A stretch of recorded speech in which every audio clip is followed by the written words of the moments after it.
মানুষ হোক বা ঘূর্ণিঝড় কিংবা পৃথিবীর যে কোনো জিনিস, প্রতিটি জিনিসের নির্দিষ্ট নাম রয়েছে যা দিয়ে চিনতে এবং বুঝতে পারি। সেরকম মানুষ যাতে ঘূর্ণিঝড়কে চিহ্নিত করতে পারে সেই কারণে নামকরণের প্রথা চালু হয়েছে। এই নামকরণের সাহায্যে সাধারণ মানুষ ছাড়াও বিজ্ঞানীরা, মিডিয়া, দুর্যোগ ব্যবস্থাপনার কাজে যুক্ত ব্যক্তিরাও ঘূর্ণিঝড়কে চিহ্নিত করতে পারে। হ্যারিকেন হোক কিংবা টাইফুন অথবা আমফান, নামই বুঝিয়ে দেয় এটা আলাদা ঘূর্ণিঝড়।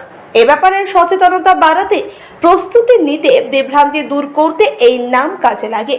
ঘূর্ণিঝড় আসলে কোনো অঞ্চলের সাইক্লোনিক সিস্টেম। বিশ্বের সব জায়গাতেই গ্রীষ্মমণ্ডলীয় ঝড়ের একইভাবে নামকরণের রীতি চালু আছে। দুদিন ধরে রেমাল নিয়ে জারি হয়েছে লাল সতর্কবার্তা। ইতিমধ্যে বাংলাদেশ সহ পশ্চিমবঙ্গে রেমালের প্রভাব পড়েছে। রেমাল নামের